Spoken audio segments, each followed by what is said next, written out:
there's nothing worse than having sticky floors, especially this time of year. From the candy apples to s'mores and Halloween candy, it can create one sticky mess for your floors. Jadon Peck from Flooring Services is here, and he has some frightening and handy ideas. Thanks so much for coming in. No problem. Halloween's kind of a sticky time of year. Sure is. Trick or treat, you know? Yeah, exactly.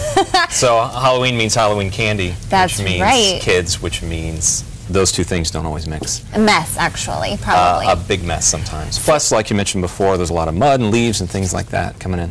Yeah, good times. So, but we got an even better time right here on this carpet. That's right. You and I are going to stain some carpet and try to figure out how to clean it. Oh, okay. I can totally help stain carpet. What do you want me to do first? Fantastic. First, I've been keeping a death grip on this Twix. Oh, nice. So feel free to open that and just smear it around. Oh, my word. Okay. So this is really disgusting. Yeah, it really is. Just kind of smear a little bit around there. Oh, my word. Now, you're sure this is going to come out? No, but we'll find out. Okay. Awesome. So the first thing to remember what to do, you know, if your child or husband or significant other does wind up spilling some stuff on your carpet, the first step when you're cleaning your carpet is, one, don't panic.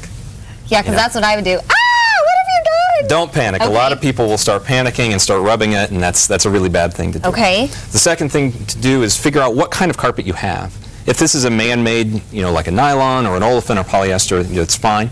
If it's something nicer like a wool carpet, then you want to stop and call the manufacturer, find out what to do with wools. But we'll go on with these. What kind was this again? So this is a man-made, so I think we're going to be okay. Okay. So there's different types of spills, and you're going to do different things to different types of spills. Okay.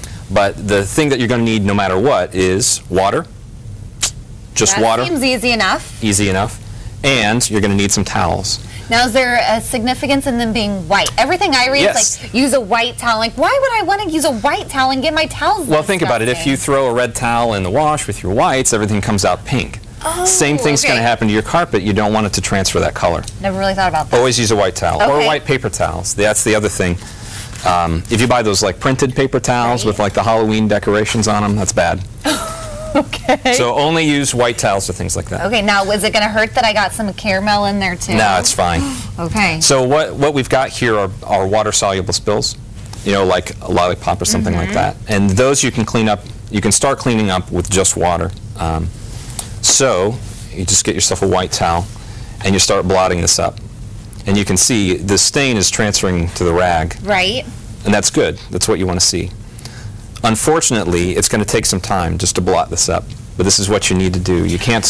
Everybody wants to sit there and scrub it and things like that, which is fine. But the problem is that you leave kind of like a rubbed spot right there, and it looks bad.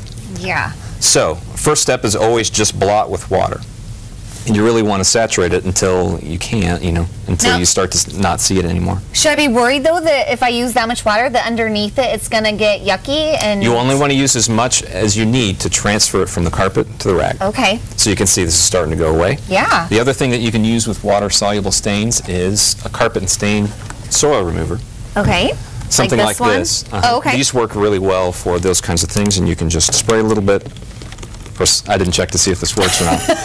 But you can spray a little bit right there. After you've done the water? That's right. You always want to start with water. So spray a little bit and blot and blot and blot until you can't see the stain anymore. Then you get yourself a new clean rag, nice and dry. Put something heavy on it and let it sit. And that's going to take up until it's overnight, until it's dry. And then you can pull it back up. So those are water-soluble stains. Chocolate's kind of a different case. You actually would want to use like a very slight ammonia solution. So you mix about a quarter of a teaspoon in a gallon of water, and then start to go to town with it. And I don't know if I can pull this up here. I don't know if I have time. You've done a really good job here. But you always want to start blotting and blotting and blotting and blotting. And it's going to take a long time, but this is the way to do it properly. If you want to save your carpet from having big brown stains on them. Now another thing, gum. Oh, my kids the blow pop love is gum. The blow pop is a twofer. I know. There's gum and sticky mess. Okay. So things like gum you're going to want to freeze. I'm not going to chew this and put it on the carpet because that's weird, but But if you get things like gum or candle wax, there's a lot of candles, things like that. See, I was going to ask about candle wax, but I'm going to save that for when we talk later about the tile. So all you want to do is get some ice cubes and actually freeze it. Get it nice and cold and hard, and then hit it with something blunt and try to scrape it up first. Then water, blotting, and a lot of time. Okay. Now I have heard that, I know you mentioned not to rub, Yep. but I have heard that they say you should work your way from the outside in. Is that true? That's true, yes. So basically, if I were to work my inside out, I'm making it bigger. I don't want to make it bigger, I want to make it smaller. So always work from the outside in. Don't scrub, never scrub. Always use white towels. If you don't have a cleaning solutions like this, you can make up your own with dish soap. Oh, like this? Like this, except I brought this for a reason. You can use things like Ivory or Dawn or Joy, but you always want to use the clear one. You never want to use this one. So this is a bad one because it's got a tint. Right. It can leave that your tint. carpet? Exactly. You always want to use the clear, and don't get the ones that have the lanolin or for your skin. The moisturizing, because again, those are just going to leave residues behind. Okay, well that's interesting fact to know. Definitely if we want to go green and make our own solutions and save a little money, there you go. That's right. You can use a little bit of dish soap. Great. Now, some sort of detergent. Now after this dries, we should probably vacuum it. Would that also help with, keeping it? Yes. So you should probably vacuum once a week? You should be vacuuming 2 to 3 times a week in the traffic lanes. 2 to 3? Yeah, I know. I'm sorry. Okay. But yeah. No, I love vacuuming, but that's good to know. Hallways, I think just once a week would do. Hallways or right where you come in the front door, if you have carpet right there, you always want to vacuum that. Okay. Here's what they recommend. 2 to 3 times a week. Once, the whole thing once a week. Okay. Well, good. Well, we're going to still work on this chocolate stain, We'll work on this in the break. Okay. Well, we're going to come back a little later. We're going to have some more fresh ideas on keeping our ceramic tile clean.